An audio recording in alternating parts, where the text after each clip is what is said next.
Hello students, क्या हाल चाल है भाई। देखिए आज मैं आपके लिए बहुत शानदार चीज़ लेकर आया हूँ। 3-4 दिन आपका बचा हुआ है तो बहुत ज़्यादा डिमांड थी, तो मैंने 3-4 चैप्टर को एक साथ कंबाइन कर दिया है। डी एंड एफ ब्लॉक को, कोऑर्डिनेशन कंपाउंड को और बायोमॉलिक्यूल्स को। 20 मार्क्स के टॉपिक है, बहुत सिंपल तरीके से इसको कवर करेंगे। आइए देखते हैं। सबसे पहले हम देखेंगे डी ब्लॉक क्या होता है, एफ ब्लॉक क्या होता है। तो हम ये कहेंगे अपने एलिमेंट जो भी है उसका जो लास्ट इलेक्ट्रॉन है अगर वो डी में जाएगा तो D, और अगर F में जाएगा तो F। ठीक है ना। दूसरी चीज़ बता देता हूँ, n-1 का मतलब क्या है। जब हम S लिखते हैं और P लिखते हैं तो N लिखते हैं, N का मतलब पीरियड का नंबर। लेकिन जैसे ही हम D लिखते हैं तो n-1 लिखेंगे, और अगर F लिखेंगे तो n-2 लिखेंगे। दूसरा आपको ये याद रखना है, जनरल इलेक्ट्रॉनिक कन्फिग्रेशन। तो इनर्ट गैस जो भी आसपास की इनर्ट गैस रहेगी वो, और D में 1 से 10 और S में 1 से 2।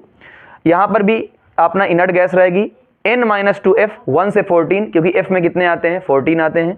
यहाँ इंपॉर्टेंट चीज़ ये है, इसको आपको नोट डाउन करना है कि इसमें जो d रहेगा या तो 0 रहेगा या तो 1 रहेगा, या 0 रहेगा या तो 1 रहेगा, और ns2 रहेगा। आपको ये ध्यान रखना है। एग्जाम्पल जैसे मैंने लिया, आयरन का 26 होता है। 26 के पास इनर्ट गैस आपको याद रखनी है, एक 2 पे होती है, 10 पे होती है, 18 पे होती है, 36 है, 54 है, 86 है। ठीक है ना। तो इसके पास क्या है, 18 वाली है। उसके बाद कितना बचा, 8, तो 4s2 3d6। ये 56 है सीरियम। ठीक है ना। इसका 54 होती है, और बचा कितना, 4, तो 6s2 4f2। ये आगे पढ़ेंगे। जैसे एक चीज़ है पीरियड नंबर 4। पीरियड नंबर 4 का मतलब क्या है, n की वैल्यू कितना, 4, लेकिन एक माइनस करो, इसका मतलब 3d सीरीज। तो ये ध्यान देना है, अगर पीरियड 4 होगा तो एक कम यानी 3d सीरीज। पीरियड 5 है तो 4d, पीरियड 6 है तो 5d सीरीज होती है। इसी तरीके से अगर पीरियड 6 है एफ ब्लॉक में तो 4f होगा, इसमें 2 माइनस होता है, और 4f को क्या कहते हैं, लैंथेनॉइड, और 7 को क्या कहते हैं, 5f एक्टिनॉइड। ये चीज़ आपको ध्यान देना है। जितना मैं कह रहा हूँ आपको उतना ध्यान देना है, नंबर कहीं नहीं जाएंगे। अगली चीज़ क्या, n=4 3d सीरीज देखते हैं। ये पूरा आपको याद करना है। मैंने कैसे याद किया था, शक्ति व कर मनफी कोनी कूजन। ठीक है ना, ये आपको याद रखना है। अब यहाँ पर देखो ये 21 22 23 24 25 26 27 28 29 30। तो ये क्या, पहला तो D1 D2 D3 ऐसे करते हुए चले जाइए D10 तक, यानी D1 से लेकर D10 तक आप करते चले जाइए। सब में क्या है, S2 जैसा कि हम लोग जानते हैं। आपको ध्यान क्या रखना है, दो चीज, एक तो क्रोमियम, एक तो कॉपर। ये दो एक्सेप्शन है, क्रोमियम और कॉपर। देखो क्रोमियम में D3 के बाद D4 होना चाहिए था, D4 होना चाहिए था, लेकिन आप सब लोग जानते हैं एक चीज, d ऑर्बिटल की जब बात करें तो d में कितने होते हैं, 1 2 3 4 5 होते हैं। ठीक है ना। 5, और एक ऑर्बिटल में कितने इलेक्ट्रॉन होते हैं, 10 होते हैं। तो दो चीज आपको बताता हूं, 1 2 3 4 5, या तो हाफ फील्ड हो तब स्टेबल होता है, या तो फुली फील्ड हो यानी 5 हो तब स्टेबल है, या 10 है तो तब स्टेबल है।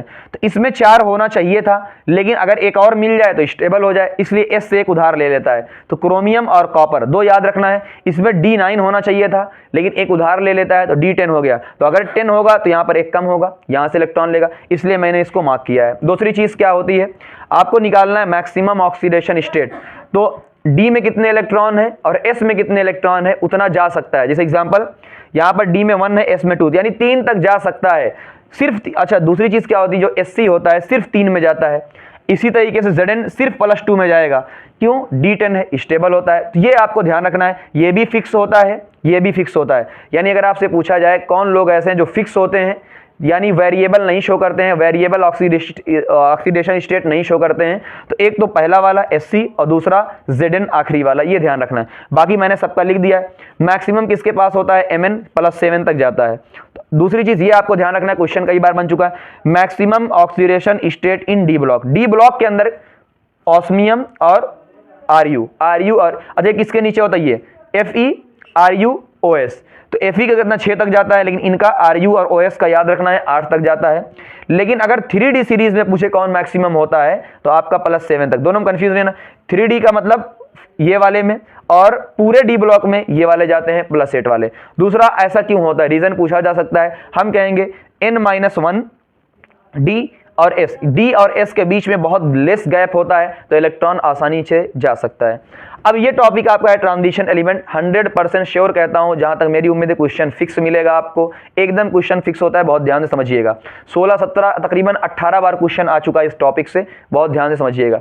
ट्रांजिशन एलिमेंट मैंने इसीलिए लिख दिया VIP फिक्स एरिया, देख लिए पेपर मैच करके। ट्रांजिशन एलिमेंट का मतलब होता है कि एक ऐसा एलिमेंट कम से कम जिसके पास 1 अनपेयर इलेक्ट्रॉन हो, कम से कम जिसके पास 1 अनपेयर इलेक्ट्रॉन हो। कब? या तो ग्राउंड स्टेट में जब वो नॉर्मल है, या तो जब उसकी ऑक्सीडेशन स्टेट जो मैंने आपको शो करवाई है +2 +3, किसी एक में किसी एक में भी, चाहे ग्राउंड स्टेट में चाहे कॉमन ऑक्सीडेशन स्टेट में, 1 अनपेयर इलेक्ट्रॉन कम से कम होना चाहिए। जैसे इसको देखिए Sc 3d1 4s2 already 1 electron है। यहाँ एग्जांपल मैंने लिया, क्वेश्चन कई बार आ हुआ, कॉपर AgAu, सब एक ही ग्रुप के हैं, इनको आपको कॉपर AgAu सब याद कर लीजिएगा, नीचे वाला ग्रुप मैंने नहीं लिखा, कॉपर AgAu। कॉपर देखिए क्वेश्चन ये पूछा जाता है, कॉपर के अंदर तो 3d10 होता है, D10 होता है, इसका मतलब कोई अनपेयर इलेक्ट्रॉन नहीं है, फिर भी वो ट्रांजिशन एलिमेंट होता है। क्यों? तो हम कहेंगे कॉपर जब +1 में जाता है तो D10 ठीक है, लेकिन जैसे ही कॉपर +2 में जाता है 3d9 अनपेयर इलेक्ट्रॉन आ गया। अब जैसे ही अनपेयर इलेक्ट्रॉन +2 में आया, हम कहेंगे ये ट्रांजिशन है। लेकिन Zn और Zn का पूरा ग्रुप जाना कनाडा होगा, ऐसे मैंने याद देखो, जाना कनाडा होगा, ZnCdHg, इसमें कोई भी अनपेयर इलेक्ट्रॉन नहीं होता। देखो 3d10 ठीक है, जब ये +2 में जाता है, जब ये +2 में जाता है तब भी 3d10 है, तब भी 3d10 हो। एक कंफ्यूजन आ रही होगी, सर कैसे पता चला कि ये फल है? तो हम ये कहेंगे सिंपल बात है, इलेक्ट्रॉन जो भी निकलेगा, समझो इलेक्ट्रॉन जो भी निकलेगा 4s से निकलेगा। भाई सबसे आखिरी वाले से इलेक्ट्रॉन निकलता है, तो आखिरी वाला कौन है? 4s है, तो हमेशा सबसे पहले इलेक्ट्रॉन 4s से निकलेगा। तो देखो +2 मतलब 2 इलेक्ट्रॉन गया, तो 4s वाला 2 इलेक्ट्रॉन गया, ये तब भी अनपेयर नहीं है, इसका मतलब ट्रांजिशन एलिमेंट नहीं है। क्वेश्चन बहुत बार पूछा गया है, Zn या कनाडा CD या Hg ट्रांजिशन एलिमेंट क्यों नहीं होते? तो हम कहेंगे कि कॉमन ऑक्सीडेशन स्टेट में या ग्राउंड स्टेट में वो अनपेयर इलेक्ट्रॉन नहीं बनाते हैं, इसलिए। अब ये क्वेश्चन आया है ग्रुप 3 से 12, यानी ये ग्रुप 3 है, तो यहां से लेकर कॉपर तक ये डी ब्लॉक, सॉरी Sc से लेकर यानी 3 से लेकर 12 ग्रुप तक सारे के सारे डी ब्लॉक हैं, लेकिन ये वाला ग्रुप ट्रांजिशन नहीं होता है। तो हम ये कहेंगे all transition are D block, सही बात है, लेकिन all D block are not transition. ये क्वेश्चन आ चुका है। फिजिकल प्रॉपर्टी देखते हैं, एग्जैक्ट मेटल जैसी होगी, high malleable, high ductile, high tensile strength, high metallic lustre, high thermal electric conductivity, high melting point. ये क्वेश्चन बहुत ज़्यादा बार पूछा गया, मैं इसका रीज़न अभी दूंगा कि मेल्टिंग पॉइंट बहुत ज़्यादा क्यों होती है। इसका एक्सेप्शन क्या है? यही लोग ट्रांजिशन वाले, इसका एक्सेप्शन है, ये सॉफ्ट होते हैं, ये भी क्वेश्चन आ चुका है। दूसरा वेरिएबल ऑक्सीडेशन स्टेट शो करते हैं, अभी हमने देखा, इसका भी रीज़न देंगे। कैटालिटिक प्रॉपर्टी शो करता है, ये भी है, इसका रीज़न क्या है? वेरिएबल ऑक्सीडेशन स्टेट आ चुका है। कलर्ड फॉर्म करते हैं क्योंकि वैकेंट होते हैं डी ऑर्बिटल, एलॉय फॉर्मेशन करते हैं। यहाँ से क्वेश्चन बहुत बार आ चुका है, ठीक है ना। सॉरी गाइस, तबीयत नहीं ठीक है ना, थोड़ा सा प्रॉब्लम है। बाकी हम लोग देखते हुए जा रहे हैं जो क्वेश्चन बहुत बार आया है। ये क्वेश्चन देखिए जो आपसे बार बार पूछे गए हैं, वो क्वेश्चन है transition metal show variable oxidation state. बहुत ज़्यादा बार ये क्वेश्चन फिक्स है, ज़रूर आने की संभावना है। पहला ट्रांजिशन एलिमेंट कैन यूज़, मैंने पहले ही बताया था कि जो डी ब्लॉक वाले ट्रांजिशन वाले होते हैं वो एस इलेक्ट्रॉन को भी यूज़ करते हैं और अपना डी इलेक्ट्रॉन को भी यूज़ करते हैं, तो इसलिए मैक्सिमम यानी वेरिएबल ऑक्सीडेशन स्टेट शो करते हैं, पहला। दूसरा hard high melting point boiling point क्यों होता है, ठीक है ना। रीज़न ये होता है, यहाँ पर देखो मेल्टिंग पॉइंट क्या होता है, directly proportional to number of unpair electron. तो डी वाले में number of electron unpair electron ज़्यादा होते हैं, तो मेटेलिक बॉन्डिंग ज़्यादा होगी। भाई देखो बॉन्डिंग होने के लिए अनपेयर इलेक्ट्रॉन ज़्यादा होना चाहिए, यानी अनपेयर इलेक्ट्रॉन होना चाहिए। तो जिसमें अनपेयर इलेक्ट्रॉन ज़्यादा होगा, मेटेलिक बॉन्डिंग ज़्यादा होगी, तो उसकी मेल्टिंग पॉइंट क्या होगी, ज़्यादा होगी, वो हार्ड होगा, वही सिंपल है। तो हाईएस्ट ये पूरा दिया हुआ, हाईएस्ट किसका है, टंजस्टन W, लोएस्ट मरकरी का। जबकि ये Zn और CdHg जो 12 वाले होते हैं, जो ट्रांजिशन नहीं होते हैं, उनमें अनपेयर इलेक्ट्रॉन नहीं होता है, इसलिए उनका कम होता है, और इनमें बहुत ज़्यादा होता है। और जैसे ये वाला क्वेश्चन देखो 3D 4D 5D, जैसे जैसे ग्रुप में नीचे आएंगे तो सबको पता होगा, पढ़ा होगा कि मेटेलिक कैरेक्टर बढ़ता है, कि इलेक्ट्रॉन आसानी से दे सकता है, तो मेटेलिक कैरेक्टर बढ़ता है। और अगर मेटेलिक कैरेक्टर बढ़ेगा तो इसका मतलब मेटेलिक बॉन्डिंग बढ़ेगी, तो मेल्टिंग पॉइंट बहुत ज़्यादा होगी। यही रीज़न इसमें भी दिया हुआ है। और ये आपका पूछा है Zn CdHg सॉफ्ट मेटल क्यों होते हैं, क्योंकि अनपेयर इलेक्ट्रॉन होता नहीं है, तो मेटेलिक बॉन्डिंग वीक हो गई। पी ब्लॉक में क्या होता है, आप लोगों ने देखा जैसे ऑक्सीजन है, ऑक्सीजन का जो आपका जो है ऑक्सीडेशन स्टेट होता है या तो -2 या मान लो 2 है, 4 है, 6 है, ऐसे 2 बढ़ता जाता है। एल्युमिनियम का +1 +3 ऐसे होता है, मतलब 2 में बढ़ता जाता है। जबकि जो डी ब्लॉक होते हैं उनमें एक बढ़ता जाता है, +2 +3 +4 +5 ऐसा होता है। क्यों? D involving incomplete filling of D orbital. D orbital वाला एक क्या होता है, इनकम्प्लीट फिल होता है, भाई आधा अधूरा फिल होता है, तो एक करके चेंज होता है। Transition element form coloured compound. Coloured compound क्यों फॉर्म करते हैं, तो उसका रीजन हमने दिया था, due to presence of vacant D orbital and D transition. आगे पढ़ेंगे डी ट्रांजिशन क्या होता है। तो वैकेंट डी ऑर्बिटल खाली है तो इलेक्ट्रॉन लोअर से हायर में जा सकता है, और अगर लोअर से हायर में जाएगा तो एनर्जी रिलीज करेगा, और अगर वो एनर्जी विजिबल रीजन में होगा तो कलर फॉर्म करेगा। यही चीज मैंने यहाँ पर लिखी है। अगला टॉपिक एंथैल्पी ऑफ एटमाइजेशन। ये देखो लैटिस बनी हुई है, मेटल का आपस में बॉन्डिंग बनी हुई है, हमने हीट किया तो आपस में टूटे और किस में गए, सॉलिड में, और थोड़ा सा हीट किया तो किस में गए, गैसियस में। तो वही जो होता है कि लैटिस कन्वर्ट किस में हुआ है, गैस में। जो भी हीट लगी उसे कहते हैं एंथैल्पी ऑफ एटमाइजेशन। तो आपको ध्यान क्या देना है, गैस, गैस का ध्यान देना है, ऐसे ये इंपॉर्टेंट है। दूसरा क्या होता है, देखो वही सेम चीज है, जैसे जैसे ग्रुप में नीचे जाएंगे मेल्टिंग पॉइंट ज्यादा है, भाई मेटेलिक बॉन्डिंग ज्यादा होगी तो एंथैल्पी ज्यादा लगेगी, ठीक है ना, ये चीज हो गया। अच्छा, ये क्वेश्चन पूछा गया है, ट्रांजिशन वाले में नंबर ऑफ अनपेयर इलेक्ट्रॉन ज्यादा होता है, स्ट्रॉन्ग मेटेलिक बॉन्डिंग होती है तो हाई एंथैल्पी होगी। बॉइलिंग पॉइंट इसी पर डिपेंड करता है, तो जाहिर सी बात इससे हम देख सकते हैं जिसका एंथैल्पी ऑफ एटमाइजेशन ज्यादा, बॉइलिंग पॉइंट ज्यादा।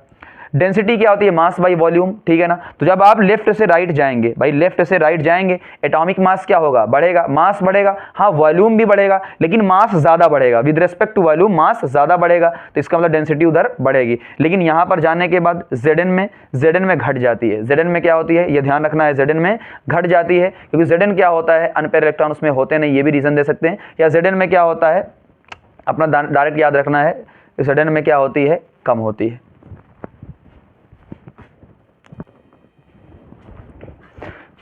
ये 2 टॉपिक की तरफ देते हैं, एटॉमिक साइज और आपका आयनाइजेशन एनर्जी। हालांकि अल्दो ये क्लास 11 का टॉपिक है, लेकिन इसमें भी दिया हुआ है, ठीक है ना। तो ये देखते हैं, एक चीज़ समझना, जेड इफेक्टिव और शील्डिंग इफेक्ट के बारे में समझना, छोटी सी पॉइंट। जेड इफेक्टिव का मतलब होता है खींचना, अट्रैक्शन, और अगर अट्रैक्शन होगा तो साइज क्या होगी, कम होगी। और शील्डिंग का मतलब क्या होता है, रिपल्शन, यानी रिपल्शन होगा तो साइज बढ़ेगी। तो इसमें क्या चलता है, शुरू में 1 2 3 4 5, शुरू के 5 में अगर पढ़ाया गया तो जेड इफेक्टिव क्या होता जाता है, बढ़ता जाता है। अगर जेड इफेक्टिव बढ़ता जाएगा तो साइज कम होगी, और अगर साइज कम होगी तो इलेक्ट्रॉन को निकालना, साइज कम होगी, ठीक है ना, तो आप इलेक्ट्रॉन को आसानी से निकाल नहीं पाओगे, तो इसका आयनाइजेशन एनर्जी क्या हो जाएगी, ज्यादा होगी। अभी पढ़ेंगे कि आयनाइजेशन एनर्जी क्या होती है, कि इलेक्ट्रॉन को निकालने में जो एनर्जी खर्चा होती है। अब सुनो, अगर साइज कम है, मान लो साइज कम है, हम न्यूक्लियस के पास में है, तो इलेक्ट्रॉन को आसानी से आप नहीं निकाल पाओगे, तो एनर्जी ज्यादा देनी पड़ेगी, ठीक है ना। दूसरा, इन तीनों में शुरू के 5 तो ऐसे हो गए, बाकी फी कोनी, इन तीनों में क्या होता है, दोनों बराबर होते हैं, अट्रैक्शन और रिपल्शन क्या होते हैं, बराबर होते हैं, साइज क्या रहती है, कांस्टेंट, तो आयनाइजेशन एनर्जी भी क्या रहेगी, कांस्टेंट। ये शुरू के पोर्शन है। लास्ट वाला ये इंपॉर्टेंट है, इसमें क्या होता है, शील्डिंग इफेक्ट ज्यादा होता है, रिपल्शन ज्यादा होता है, डोमिनेट कर जाता है, जिसकी वजह से साइज क्या हो जाती है, बढ़ जाती है, ठीक है ना। अब अगर साइज बढ़ गई है तो इसका मतलब क्या होगा कि इलेक्ट्रॉन को आप आसानी से निकाल सकोगे, कम एनर्जी देनी पड़ेगी। बट यहाँ एक चीज ध्यान देना है, कॉपर में और Zn में 3d10 होता है, d10 होता है, फुली फिल्ड होता है, आप इलेक्ट्रॉन को आसानी से नहीं निकाल पाओगे, इसलिए इसकी आयनाइजेशन एनर्जी भी क्या होती है, ज्यादा होती है। तो ये रीजन आपको ध्यान रखना है, इंपॉर्टेंट है, ठीक है ना। आइए देखते हैं, उसके बाद आते हैं, ये बहुत इंपॉर्टेंट चीज है, 3d। जैसे जैसे नीचे जाएंगे, भाई देखो नीचे जाने पर साइज क्या होती जाती है, बढ़ती है, लेकिन 4d और 5d की साइज क्या हो जाती है, इक्वल हो जाती है। इस पर क्वेश्चन आप कंपैरेटिव एग्जाम में और इस एग्जाम में बहुत बार आए हुए हैं, ध्यान देना इसका, ठीक है ना। ये जेरेनियम और हाफनियम का समझना पॉइंट को मेरे। 6 पीरियड में, जैसे ही आप 6 पीरियड में जाओगे, भाई 6 पीरियड में कौन सी सीरीज होती है, 5d और 4f, ये पहले ही बता चुका हूं। 6 पीरियड में आप जाएंगे तो 4f आएगा, जिसे हम लैंथेनाइट कहते थे। इलेक्ट्रॉन 4f में जाता है, और 4f न्यूक्लियस के बहुत दूर होता है, तो उसका जो रिपल्शन होता है, रिपल्शन जिसकी वजह से साइज बढ़ती थी, तो उसका रिपल्शन बहुत कम होता है। देखो, पुअर शील्डिंग बहुत कम होती है, रिपल्शन कम होता है, तो साइज भी क्या होगी, कम होती है, साइज उतना नहीं बढ़ पाती है। तो हम ये कहते हैं कि 4d और 5d की साइज अप्रॉक्स इक्वल होती है, जिसे कहते हैं लैंथेनाइट कॉन्ट्रैक्शन। तो अगर ये क्वेश्चन आए कि 4d या 5d की आप इक्वल क्यों होती है, ये एक्सप्लेन करके चला आना। सिंपल सा है कि इलेक्ट्रॉन 4f में जाता है, जिसकी शील्डिंग कम होती है, रिपल्शन कम होता है, साइज कम बढ़ पाती है, यानी साइज क्या होती जाती है, घटती है, तो अप्रॉक्स बराबर होती है, ठीक है ना। अच्छा, इसमें क्या होता है, ये वाला मैंने ग्रुप लिखा, ये कौन सा ग्रुप है, SC वाला ग्रुप है। भाई देखो, जब आप अभी लैंथेनाइट पढ़ोगे तो हम देखेंगे कि इसके बाद F आता है, जो 4f आता है इनके बाद आए तो इनमें लेंथेनाइट कॉन्ट्रैक्शन नहीं लगेगा, इसलिए इंपॉर्टेंट है कि इनमें लेंथेनाइट कॉन्ट्रैक्शन नहीं लगता है, ठीक है ना। जैसे एग्जांपल के तौर पे है भाई मैं है, मेरे बाद लेंथेनाइट कॉन्ट्रैक्शन आएगा तो मेरे ऊपर थोड़ी असर होगा, तो इनके ऊपर असर नहीं होता है, तो इनकी साइज नीचे जाओगे तो बढ़ती जाएगी। आयनाइजेशन एनर्जी क्या होती है, जिसे आयनाइजेशन पोटेंशियल भी कहते हैं। एक इलेक्ट्रॉन को रिमूव करने में जो एनर्जी लगेगी, भाई इलेक्ट्रॉन को अगर आप हटाओगे तो एनर्जी देनी पड़ेगी, तो ये पहली चीज तो जेड इफेक्टिव पे जो है डिपेंड करता है। जेड इफेक्टिव का मतलब मैंने बताया अट्रैक्शन, अट्रैक्शन ज्यादा होगा तो आप आसानी से निकाल नहीं पाओगे, तो एनर्जी ज्यादा लगेगी। भाई साइज अगर जितना ज्यादा होगी, बड़ा होगा, उतना आसानी से आप निकाल ले जाओगे। जो मैंने बताया था स्टेबिलिटी, भाई हाफ फील्ड या फुली फील्ड, वो स्टेबल होते हैं तो स्टेबल में आसानी से आप नहीं निकाल पाओगे, इनकी भी ज्यादा होगी। ये देखो नॉर्मली क्या होता है, अलग अलग तरीके से ज्यादा पूछा नहीं जाता, इसलिए बहुत ज्यादा डिटेल में नहीं जा रहा हूँ। नॉर्मली क्या होता है भाई, नीचे जाने पर साइज क्या हो जाती है, बढ़ती जाती है, तो आई भी कटती जाती है। ये मैंने आपको समझाया कैसे होता है। देखो IE1, IE2, IE3। अभी हम कॉपर और Zn का एग्जांपल लिए। कॉपर का ये 3D10 होता है 4s1, Zn का। अब बताओ यहाँ पर अभी हम कुछ नहीं, हमें एक इलेक्ट्रॉन निकालना है, हमें एक इलेक्ट्रॉन निकालना है। कहाँ आसानी से निकलेगा, कॉपर वाले में। क्यों, ये 1 है जबकि ये 2 है, 2 मतलब फिल है भाई, एस के अंदर 2 इलेक्ट्रॉन है, पूरे के पूरे भरे हैं, इसका मतलब है Zn वाला ज्यादा स्टेबल है। IE2 का मतलब क्या है, एक इलेक्ट्रॉन अब हमें निकाल लिया, भाई एक इलेक्ट्रॉन को निकाल दिया तो अब क्या हो गया, देखो एक इलेक्ट्रॉन को निकालो, कितना बचेगा D10 और यहाँ S1। अब कौन स्टेबल है, अब कॉपर वाला ज्यादा स्टेबल है। क्यों, ये फुली फिल्ड है जबकि ये हाफ देखो खाली है, तो अब कॉपर वाला ज्यादा हो जाएगा, ठीक है ना। फिर IE3 का मतलब 2 इलेक्ट्रॉन निकालने के बाद देख रहे हैं, तो 2 इलेक्ट्रॉन रिमूव करो, 2 यहाँ 3D9 आएगा, 3D10, अब D10 वाला स्टेबल हो जाएगा। तो ये है, इसमें बहुत ज़्यादा क्वेश्चन नहीं आते हैं, इसलिए बहुत हल्का सा मैंने आपको बताया है, लेकिन इतना ही इंपॉर्टेंट है, यहाँ से क्वेश्चन आएगा।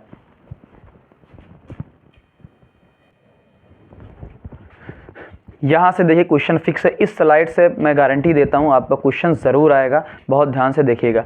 ऑलरेडी ये समझा चुका हूँ आपको, D1, D2, D3 ये पूरा बता चुका हूँ। अब समझना ध्यान से, आपको जितनी बात मैं बता रहा हूँ उतना ध्यान देना है। पहली चीज़, जब भी इलेक्ट्रॉन निकलेगा पहले S से निकलेगा, उसके बाद D से निकलेगा। पहले किससे निकलेगा, S से, उसके बाद D से निकलेगा। पहली चीज़ तो ये ध्यान देना है। दूसरी चीज़, मान लो अगर इलेक्ट्रॉन को आपको ऑर्बिटल में फिल करना है, बहुत ध्यान समझना, इलेक्ट्रॉन को अगर आपको ऑर्बिटल में फिल करना है, पहले एक एक इलेक्ट्रॉन को दोगे। पहले मैं इस बात को बहुत ध्यान से समझो, ठीक है ना, ये बात बहुत ज़्यादा इंपॉर्टेंट है, ठीक, ये बात बहुत ध्यान समझना। जैसे एग्जांपल के तौर पे मैं एग्जांपल ले रहा हूँ, यहाँ पर देखो एग्जांपल, ये अभी समझा रहा हूँ पहले। चलो TI पहले मैंने लिया, TI तो आपको याद है TI यहाँ पर आया, TI D2S2, TI ये आपको रट लेना है कैसे क्या, सिर्फ किस में दिक्कत होगी, इस वाले में और इस वाले में, बाकी सबका सेम है। TI D2S2 होता है। जैसे मैंने कहा TI+3, +3 का मतलब कितना है, 3 इलेक्ट्रॉन गए तो पहले 2 इसमें से जाएंगे, इसमें से, उसके बाद 1 इसमें से जाएंगे, कितना बचेगा D1। तो 1 का मतलब क्या है कि 1 अनपेयर इलेक्ट्रॉन है, 1 अनपेयर इलेक्ट्रॉन है, ठीक है ना। दूसरा क्रोमियम मैंने लिया, क्रोमियम जैसे लिया तुरंत क्या, D5S1, D5S1। क्रोमियम +3 मैंने लिया, +3 का मतलब पहले 1 इससे जाएगा, 2 इससे जाएगा, तो कितना बचेगा D3, तो 3 अनपेयर इलेक्ट्रॉन होंगे। Fe क्या होता है, D6S2, Fe+2 का मतलब 2 इसमें से चला गया, कितना बचा 6। तो अब क्या करना है, यहीं से समझो, अब क्या करना है आपको, आपने D में कितने डब्बे होते हैं, 5 डब्बे होते हैं, पहले एक एक इलेक्ट्रॉन सबको दिया, समझना, पहले 1 1 1 1 1 कितने हुए 5, लेकिन हमें कितना फिल करना है 6, तो फिर 1 इसको देंगे। ऐसा नहीं कि पहले ही पेयर करवा दिया, पहले 1 1 सबको दो, बराबरी करो, फिर उसके बाद अगले स्टेप में 1 1 और दो। तो यहाँ पर कितना, अब अनपेयर इलेक्ट्रॉन कितने हैं, जो अकेला है, वही अनपेयर का मतलब जो अकेला होता है 1 होता है। तो देख लो 1 1 1, 4 अनपेयर इलेक्ट्रॉन हो गए। +3 में क्या आएगा, +3 का मतलब 2 इसमें से गए, 1 और इसमें से गया, तो D5 बचा, तो 5 का मतलब देखो 1 1 1 1, 5 अनपेयर इलेक्ट्रॉन हो गए। Mn मैग्नीज में D5S2, मैंने Mn+3 लिया, +3 का मतलब 2 इसमें से गया और 1 इसमें से गया, कितना बचा 4। तो देखो 1 1 1 1, तो एक डब्बा खाली है तो हमें उससे मतलब नहीं, तो 4 अनपेयर इलेक्ट्रॉन हो गए। निकिल बहुत इंपॉर्टेंट है, D8S2, जैसे ही +2 की बात की तो 2 इलेक्ट्रॉन यहाँ से चले गए 8। फिर इंपॉर्टेंट समझना, पहले हमने 1 1 सबको दिया, 1 1 1 1 सबको, 5 हो गए, हमें 3 और देना है, तो फिर अब 1 1 1, तो ये तीनों तो पेयर हो गए तीनों, तो कितना बचा, सिर्फ अनपेयर इलेक्ट्रॉन कितना बचा 2। तो पहले 1 1 सबको दे दो, फिर अगर और इलेक्ट्रॉन है तो फिर 1 1 देते हुए चले जाओ, ठीक है ना। जैसे मिठाई उठाई बांटते हैं, पहले एक एक ले लो, फिर बची है तो फिर दोबारा स्टार्ट कर देते हैं। तो यहाँ अनपेयर इलेक्ट्रॉन आ गए।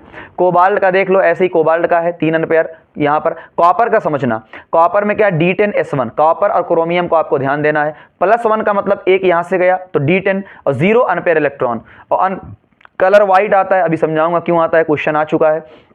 +2 का मतलब एक इसमें से जाएगा और एक इसमें से जाएगा, तो D9 बचेगा। तो 9 का मतलब वैसे ही पहले एक एक सबको दो, फिर एक एक, तो 1 अनपेयर इलेक्ट्रॉन बचेगा। Zn में D10S2 +2 तो D10 बचेगा, 10 का मतलब पूरा फिल है, तो अनपेयर इलेक्ट्रॉन 0। अगली बात आती है मैग्नेटिक मूवमेंट की। तो ये बहुत इंपॉर्टेंट क्वेश्चन, बहुत बार पूछा गया है। मैग्नेटिक मूवमेंट का मतलब ये फार्मूला आपको याद रखना है, N+2 अंडर रूट में N+2। N का मतलब कितने अनपेयर इलेक्ट्रॉन है, तो देखो N अगर मान लो 1 है तो 1 1+2 √3, 2 का मतलब 2 2+2 √8, 3 3+2 यानी 15। तो अगर बहुत सिंपल, अगर ऑप्शनल आएगा तो मैं सिंपल कहानी बताता हूं, अगर ऑप्शनल आएगा तो हम डायरेक्ट कैसे करेंगे, एक अनपेयर इलेक्ट्रॉन 1 प्लस समथिंग, देख लो भाई 2 से कम आएगा, 1 प्लस 0.73, 1 प्लस समथिंग। अगर 2 आएगा 2 प्लस समथिंग, 3 आएगा तो 3 प्लस समथिंग। तो ये देख लो 3 प्लस समथिंग मतलब 4 से कम, 2 प्लस समथिंग का मतलब 3 से कम। तो ये ऐसा कर सकते हैं। अच्छा, पैरामैग्नेटिक क्या होता है, अगर किसी के अंदर अनपेयर इलेक्ट्रॉन हैं, अनपेयर इलेक्ट्रॉन अगर हैं तो डी ट्रांजिशन होगा, आगे पर डी ट्रांजिशन होगा, यानी इलेक्ट्रॉन जाएगा हाइयर में, लोअर से हाइयर में, ठीक है ना। तो कलर आएगा। तो सिंपल क्या याद रखना है, अगर किसी के अंदर अनपेयर इलेक्ट्रॉन है तो वो पैरामैग्नेटिक होता है, वो कलर होता है। जैसे देखो कॉपर +2 D9 है, एक अनपेयर इलेक्ट्रॉन है तो ये कलर होगा। लेकिन Zn+2 में कोई भी नहीं होता है, D10 होता है, भरा हुआ है, तो 0 अनपेयर है, इसलिए ये कलरलेस होता है। क्वेश्चन कई बार पूछा गया, इसीलिए कहा गया था कॉपर +1 व्हाइट क्यों होता है, क्योंकि वो क्या होता है, कलरलेस होता है। कलरलेस का मतलब व्हाइट होता है। अच्छा, कलरलेस का मतलब व्हाइट का मतलब कलरलेस ही होता है, समझो बात को, ठीक है ना। डायामैग्नेटिक मतलब जिसके अंदर अनपेयर इलेक्ट्रॉन ना हो तो वो कलरलेस होगा, सिंपल सी बात है। तो इस बार इस पे क्वेश्चन आपके बहुत ज्यादा बार पूछे गए। एक क्वेश्चन आया था भाई Sc+3, अब यहां पर देख लो Sc+3 3 इलेक्ट्रॉन है, तीनों चले गए, तो 0 आ गया, तो इसका मतलब अनपेयर इलेक्ट्रॉन उसमें नहीं होंगे, तो कलरलेस होगा। तो इस पर क्वेश्चन बहुत ज्यादा बार पूछे गए हैं। ये पोर्शन देखिए, इस पोर्शन से क्वेश्चन कम आते हैं, बट आ जाते हैं तो गलत होने के चांसेस होते हैं। मैं सिंपल समझा दे रहा हूँ। Stability of higher oxidation state, देखो ये मान लो कोई मेटल है अपना D ब्लॉक का, ऑक्सीजन से है, डबल बॉन्ड बनाया हुआ है, तो 2 3 6 +6। अगर फ्लोरीन बनाया हुआ है तब भी 6 आएगा। लेकिन सुनो, फ्लोरीन पे कितने होते हैं, 3 लोन पेयर होते हैं, 6 इलेक्ट्रॉन, एक फ्लोरीन पर 6 इलेक्ट्रॉन, तो 6 फ्लोरीन पे 36 इलेक्ट्रॉन। इतने ज़्यादा इलेक्ट्रॉन होंगे, रिपल्शन बहुत ज़्यादा होगा, तो मॉलिक्यूल स्टेबल नहीं होगा, अनस्टेबल होगा। इसीलिए एक पॉइंट ध्यान रखना है कि हाईएस्ट स्टेट किसी भी D ब्लॉक में, किसी का भी हाईएस्ट जो ऑक्सीडेशन स्टेट होता है वो ऑक्सीजन से फॉर्म होता है। उसकी वजह मैं आपको बताता हूँ। देखो Mn का हाईएस्ट फ्लोरीन के साथ 4 तक जाता है, यानी +4, और ऑक्साइड का 7 तक जाता है, यानी +7 आएगा, +7 आएगा, ठीक। तो यही क्वेश्चन पूछा गया है कई बार कि जो +7 इसमें क्यों आता है ऑक्सीजन के साथ, जबकि फ्लोरीन के साथ 4 आता है। आइए रीजन समझाता हूँ। जो Mn है, मान लो ये Mn है, ऑक्सीजन के साथ ये डबल बॉन्ड फॉर्म करता है, जिसे कहते हैं p पाई d पाई। देखो डबल बॉन्ड मतलब p पाई, इसका p ऑर्बिटल और इस वाले का d ऑर्बिटल, कंफ्यूज नहीं होना। क्यों, ऑक्सीजन p ब्लॉक का है और Mn क्या है, d ब्लॉक का है, तो p पाई और इसका 2p और इसका 3d होता है, ठीक है ना। सब जानते हैं, क्वेश्चन आ सकता है कौन सा बॉन्ड है, इंपॉर्टेंट, ध्यान देना इस पे, ठीक। तो अगर ये p पाई डबल बॉन्ड डबल बॉन्ड बनाता है, अगर डबल बॉन्ड बनाएगा p पाई d पाई तो स्टेबल होगा, जबकि फ्लोरीन सिंगल बॉन्ड बनाता है, डबल नहीं बना पाता। तो ये आपको रीजन देना है, और ये याद रखना है कि भाई फ्लोरीन के साथ 4 तक जाता है और ऑक्सीजन के साथ 7 तक जाता है। कॉपर की कहानी लेते हैं, बहुत कम क्वेश्चन अब शायद ना आए, बट कॉपर की हल्की सी कहानी क्वेश्चन आया और लेते हैं।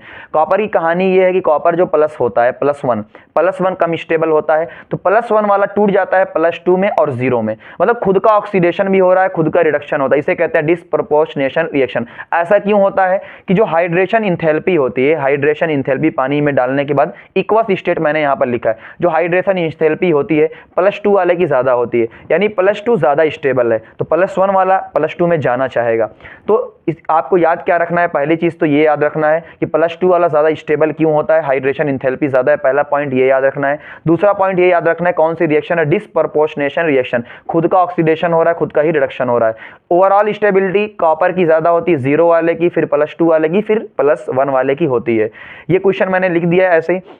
अगर +2 वाले को I माइनस क्या होता है, एक रिड्यूसिंग एजेंट होता है, ठीक है ना, KI आपको दे दे या I- खाली दे दे तो आपको, तो ये क्या होता है, इसको रिड्यूस करेगा, +2 को +1 में रिड्यूस करेगा और ये खुद का ऑक्सीडेशन करेगा। इसका यूज़ कहाँ होता है, वॉल्यूमेट्रिक एस्टिमेशन ऑफ कॉपर। नहीं आएगा, बहुत रेयर चांस है, था इसलिए मैंने बता दिया।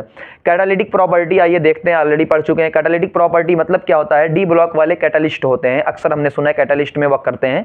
क्यों होते हैं भाई, वेरिएबल ऑक्सीडेशन स्टेट है, और दूसरा रीजन क्या देंगे, वैकेंट डी ऑर्बिटल है। एक रीजन और होता है, जरूरत नहीं है, कि सरफेस पर वैलेंसी फ्री होती है, वो चैप्टर ही कट गया, एडजॉर्प्शन, ठीक है ना, सरफेस केमिस्ट्री कट गया। V2O5, ठीक है ना, ये आपको याद रखना है, V2O5 कॉन्टैक्ट प्रोसेस जो कि H2SO4 फॉर्मेशन में हेल्प करती है। सिलेबस से हट चुका है पी ब्लॉक, उसका ये है H2NiPDPT, ठीक है ना, हाइड्रोजनेशन। जितना मैंने लिखा उतना ही आपको ध्यान रखना है। इंटरस्टिशियल कंपाउंड क्या होता है, ये मैंने आपका लैटिस बनाया है। लैटिस के बीच में खाली खाली छोटी छोटी सी जगहें होंगी, उन जगहों में अगर छोटा एलिमेंट आकर बैठ जाएगा उसे ही हम क्या कहते हैं, इंटरस्टिशियल कंपाउंड। सुनो भाई, देखो दो, ये Fe है, ये Fe के बीच में जो स्पेस है उसे कहते हैं इंटरस्टिशियल स्पेस। इंटरस्टिशियल स्पेस के अंदर कोई आकर एलिमेंट आपका बैठ जाएगा, बोरॉन, कार्बन, नाइट्रोजन, उसे ही हम क्या कहते हैं, इंटरस्टिशियल कंपाउंड। उसकी प्रॉपर्टी एक दो बार आया हुआ है, बट आपको ध्यान रखना है, आ सकता है। पहली प्रॉपर्टी, ना ये आयनिक होंगे ना कोवेलेंट होंगे। रीजन क्या होता है, देखो Fe क्या होता है भाई, मेटल है आयनिक, और ये सारे नॉन मेटल है कोवेलेंट, तो ना पूरा आयनिक होगा ना पूरा कोवेलेंट होगा, बीच का मामला होगा। मेल्टिंग पॉइंट हाई होगा, क्योंकि ये बड़े Fe है, बड़े है ना। कंडक्टिविटी तो इनके अंदर रहेगी ही रहेगी, मेटल तो है ही। और केमिकली इनर्ट होंगे, यानी केमिकल का कोई भी इफेक्ट नहीं आएगा। मैलेबिलिटी और डक्टिलिटी क्या हो जाएगी, लो। तो ये पॉइंट आपको डायरेक्ट याद रखने हैं। एलॉय की फॉर्मेशन हमने बात कर ली। एलॉय क्या होता है, मेटल प्लस मेटल मिलाओ या मेटल और नॉन मेटल को मिलाओ तो क्या होता है, एलॉय बन जाता है। एलॉय बनने के लिए खासियत क्या होती है, पहले ही बताया था, साइज का डिफरेंस ज़्यादा नहीं होना चाहिए। इसीलिए क्वेश्चन बहुत अमेजिंग बनता है कि एलॉय जो मरकरी के साथ बनता है उसे क्या कहते हैं, अमलगम। लेकिन ये लोग फी कोनी, ये दोनों, ये लोग अमलगम नहीं बना पाते। उसका रीजन देखो, Hg क्या होता है, Zn के नीचे, जाना कनाडा, Zn के नीचे नीचे 3D 45D में होता है, जबकि ये क्या होता है 3D। भाई कहाँ ये 3D, कहाँ ये 5D, साइज डिफरेंस बहुत ज़्यादा है, तो ये रीज़न हम लोग देंगे, ये इंपॉर्टेंट है। बाकी मैंने कुछ लिख दिया, ब्रास के अंदर copper plus Zn, bronze copper plus Sn, gun metal, ये पूरा, तो ये आपको डायरेक्ट रट लेना है, ठीक है ना। ये आ सकता है कौन किसका है, तो इतनी चीज़ें बहुत ज़्यादा इंपॉर्टेंट है, ध्यान रखिएगा। ये आपका लास्ट पार्ट है, ठीक है ना, तो इसको ध्यान से मैं कॉपी से डायरेक्ट पढ़ा देता हूँ आपको। इससे क्वेश्चन आने की संभावना बहुत कम होती है, पर एक बार देख लीजिए। रिएक्शन पार्ट है, KMnO4 और K2Cr2O7 आपका दिया हुआ है, ठीक। तो पहली चीज़ तो आपको ध्यान क्या देना है, आपको प्रिपरेशन, KMnO4 की प्रिपरेशन कैसी होती है देख लीजिए। MnO2 जिसे पायरोलुसाइड कहते हैं, एम्फोटेरिक होता है। KOH या स्ट्रॉन्ग बेस, कोई भी चीज़ आप डालेंगे, ये O2 की प्रेजेंस में, O2 देखिए इससे नाइट्रेट से भी मिल सकती है, क्लोरेट से भी मिल सकती है। किस में कन्वर्ट होगा, पहले आपका K2MnO4, KMnO4 में नहीं, K2MnO4 में कन्वर्ट होगा। उसके बाद आप ये तीनों चीज़, चाहे डाइल्यूट एसिड डाल दीजिए, CO2 डाल दीजिए, Cl2 इलेक्ट्रोलाइसिस करवा दीजिए, ये डिसप्रोपोर्शनेशन रिएक्शन होगी। कैसे, तो ये Mn+6 में है तो +4 में भी जाएगा और +7 में भी जाएगा। तो ये स्टेप आपको याद रखना है। ये पोटेशियम पर मैग्नेट है और ये पोटेशियम मैग्नेट है, ये आपको ध्यान रखना है। देखिए ये पहले MnO2 हमने लिया था और ये क्या है, रिसाइकल हो चुका है, ठीक है ना। दूसरी चीज़ ये इंपॉर्टेंट है, सेम ऐसी प्रिपरेशन आपकी होती है K2Cr2O7 की। देखिए वहाँ पायरोलुसाइड था, यहाँ क्रोमाइट और लिया है, यहाँ भी आपका बेस लिया हुआ है, यहाँ भी ऑक्सीजन हमने लिया है। सॉरी, पहले हमारा क्या बनेगा, हमारा सोडियम क्रोमेट बनेगा, ठीक है ना। हमें चाहिए क्या, पोटेशियम डाइक्रोमेट, तो हम क्या करेंगे, इसको H+ डाल देंगे तो Na ये फिर से ईजिली सेपरेट हो जाएगा, क्रिस्टलाइज हो जाएगा, और KCl डाल देंगे तो फिर से हमें ये मिल जाएगा। अच्छा, इसका रीज़न क्या होता है कि हम डायरेक्ट क्यों नहीं बना सकते K को, उसका रीज़न यहाँ पर है कि Na2Cr2 क्या होता है, ये बहुत ज़्यादा सॉल्यूबल होता है। इसके लिए क्या करते हैं हम लोग, उसको दूसरा K2Cr2O7 बनाते हैं, और सॉल्यूबल ज़्यादा होता है। क्यों, हाइग्रोस्कोपिक नेचर का होता है, पानी को अट्रैक्ट करता है, इसलिए कभी भी इसको टाइट्रेशन में यूज़ नहीं किया जाता है, ठीक है ना। जैसे यहाँ पर भी रीज़न आपको दिया, Na क्या होता है, छोटा होता है। अगर ये छोटा होता है इसका मतलब इसके अंदर स्पेस ज़्यादा हो जाएगा, तो वाटर जल्दी से अटैक कर देगा, वाटर जल्दी से अटैक कर देगा, तो ये क्या हो जाएगा, हाइग्रोस्कोपिक नेचर का हो जाएगा। दूसरी चीज़ क्या होती है, बहुत इंपॉर्टेंट चीज़ ये है कि जो क्रोमेट होता है और जो डाइक्रोमेट होता है, इंटर कन्वर्टिबल होते हैं। देखो क्रोमेट पीला होता है और ये वाला ऑरेंज होता है, ठीक है ना। अच्छा H+ डालेंगे तो क्या हो जाएगा, इसमें कन्वर्ट हो जाएगा, और OH- डालेंगे तो इसमें कन्वर्ट हो जाएगा। कैसे याद रखते हैं, देखो BOI कि बेसिक में क्या होता है, ऑरेंज से येलो हो जाता है। देख लीजिए बेसिक में क्या होता है, ऑरेंज से येलो हो जाता है, ये आपको ध्यान रखना है। इस पर आते हैं कुछ प्रॉपर्टी इसकी क्या होती है। KMNO4 क्या था, show weak temperature dependent paramagnetism. ये डायरेक्ट आपको लिखा हुआ है, याद करना है आपको डायरेक्ट, वीक टेम्परेचर डिपेंडेंट, यानी ये टेम्परेचर के अकॉर्डिंग होता है पैरामैग्नेटिज्म। और ये बहुत इंपॉर्टेंट है, reaction of KMNO4 and oxalic acid. तो ना शुरू में क्या होता है, ये बिगिनिंग में क्या बिकम फास्ट, शुरू में बहुत स्लो होती है, बाद में बहुत फास्ट हो जाती है, ठीक है ना, ये आगे आपका आएगा। और KMNO4 क्या था, सेल्फ इंडिकेटर होता है, ये आपको ध्यान रखना है। ऑक्सीडाइजिंग एक्शन में क्या होता है कि भाई देखो ये ऑक्सीडाइजिंग एजेंट तो होते हैं। MnO4 अगर जो है मान के चलिए अगर एसिडिक मीडियम है तो ये +7 से किस में कन्वर्ट होता है, +2 में कन्वर्ट होता है, और न्यूट्रल वाले में +7 से +4 में, और स्ट्रांगली एल्कलाइन मीडियम में +7 से +6 में। आप खुद सोचिए +7 से +2 में कन्वर्ट हो रहा है, कितने का चेंज हो रहा है, 5, तो एन फैक्टर कितना हो जाएगा 5, यहाँ 7 से 4 में तो कितना 3, और यहाँ पर 7 से 6 में यानी मान लीजिए जेई में क्वेश्चन आ चुका है ना, ये 2022 में जेई में नीट वगैरह में आ चुका है, आपके पेपर में भी आता है। अच्छा ध्यान क्या रखना है यहाँ पर कि जो आपका ये एक तो कलर याद रखना है कि इसका क्या क्या कलर होता है, और दूसरी चीज़ क्या है ऑक्सीडेशन स्टेट, ये +6 में होता है और ये +7 में होता है, जबकि इसके सारे के सारे +6 में होते हैं, ठीक है ना, क्रोमेट हो या डाइक्रोमेट हो, ये इंपॉर्टेंट है। एसिडिफाई करने के लिए आपको डायरेक्ट याद रखना है कि आपको CO2 और डाइल्यूट H2SO4 यूज़ करना है। देखो HCl को यूज़ नहीं कर सकते क्योंकि ये क्या होता है, एक Cl- से Cl2 में कन्वर्ट हो जाएगा, ठीक है ना। कंसनट्रेट को यूज़ नहीं कर सकते, डिहाइड्रेटिंग एजेंट होता है, ठीक है ना। एक्सप्लोसिव कंपाउंड फॉर्म कर लेता है Mn2O7। तो ये क्वेश्चन आ सकता है कि अगर हम कंसनट्रेट H2SO4 यूज़ करें तो क्या बनेगा, Mn2O7 बनेगा। और HNO3 भी यूज़ नहीं कर सकते, क्यों, क्योंकि ये क्या होता है ऑक्सीडाइजिंग एजेंट होता है, तो अपनी रिएक्शन कराने लग जाएगा। इंपॉर्टेंट पॉइंट क्या होता है, एक तो आपको ये याद रखना है जो हरा हरा ये पूरा है। इंपॉर्टेंट पॉइंट क्या है, डीकलराइज करने के लिए कि भाई इसको डीकलर करने के लिए हम क्या यूज़ करेंगे, SO2 यूज़ करेंगे। स्ट्रक्चर आप देख लीजिए MnO4 का ऐसा ऐसा स्ट्रक्चर होता है, तो और D-Pi-P-Pi बॉन्ड होते हैं, ओनली टेट्राहेड्रल स्ट्रक्चर होता है, D-Pi-P-Pi बॉन्ड होते हैं। मैग्नेट और परमैग्नेट में क्या होता है, टेट्राहेड्रल स्ट्रक्चर होता है, टेट्राहेड्रल स्ट्रक्चर होता है। कुछ रिएक्शन आपको डायरेक्ट याद रखनी, ऑक्सीडाइजिंग एजेंट का मतलब क्या होता है, जो दूसरों को ऑक्सीडाइज करेगा, ठीक है ना। तो ये मैंने लिखा हुआ है, एक बार इसको आप देख सकते हैं। आप हाईलाइटेड पॉइंट जितने भी हैं उनको ध्यान रखना है, हाईलाइटेड पॉइंट को ही आपको ध्यान रखना है। सेम यही कहानी है आपकी, इसमें भी इंपॉर्टेंट पॉइंट को, हाईलाइटेड पॉइंट को आपको ध्यान रखना है, और इंपॉर्टेंट पॉइंट को भी आप ध्यान से देख सकते हैं। क्वेश्चन आने की पॉसिबिलिटी कम होती है। हीटिंग इफेक्ट को देख लो, हीटिंग इफेक्ट का मतलब सिंपल मैं ये कह देता हूँ, जिससे वो बना है उसमें टूट जाएगा। देख लो इतनी चीज़ों से वो बना होता था तो इतनी चीज़ों में टूट जाएगा, और ये आपको ध्यान रखना है, जहाँ मैंने जो भी हाईलाइट किया उसको आपको ध्यान रखना है। तो इतनी चीज़ें इसमें आती हैं, ठीक है ना। उसके बाद मैं F ब्लॉक को थोड़ा सा जल्दी से मैं आपको कन्वर्ट कर देता हूँ। ये भी देखिए लेंथेनाइड और एक्टिनाइड में मैं आपको दिखा रहा हूँ। लेंथेनाइड का क्या होता है, +3 ऑक्सीडेशन स्टेट कॉमन होता है, और 58 से 71 ये होते हैं, और एक्टिनाइड में 90 से 103 होते हैं। इसका +3 होता है, इसका +7 होता है, ठीक है ना। तो ये आप चीज़ें देख सकते हैं, इसको बहुत ध्यान से अगर आप पढ़ लेंगे तो भी आपका काम हो जाएगा, ठीक है ना। तो इतनी चीज़ें आपका खत्म हो सकता है। शुरू के पार्ट सारे बहुत ज़्यादा इंपॉर्टेंट थे, इसलिए मैंने ध्यान दिया, और इस पार्ट को ये जो है ना बहुत ध्यान से देख। क्वेश्चन यहाँ से जो गैडोलियम होता है इसका ज़रूर आपको ध्यान रखना है, ठीक है ना। गैडोलियम को आपको डायरेक्ट रट लेना, 1-2 नंबर में क्वेश्चन आपका ज़रूर आएगा। एक क्वेश्चन यहाँ से आने की संभावना ये होती है कि एक्टिनाइड का जो कंट्रैक्शन होता है लेंथेनाइड से बहुत ज़्यादा होता है, ठीक है ना। उसका रीज़न क्या होता है कि हाईली रीज़न ये होता है कि जो एनर्जी होती है, ठीक है ना, वो कम बहुत इसकी कम होती है, तो उसका रीज़न आप देख लीजिएगा। तो डायरेक्ट क्वेश्चन आता है कि इसमें ज़्यादा होते हैं किसमें कम होते हैं। तो इतनी सारी चीज़ें मेरी तरफ से थी, और आप लोग मेहनत करिए, और भी जल्दी जल्दी मैं वीडियो लेकर आता हूँ, कंप्लीट करवा दूंगा, ठीक है। Thank you very much.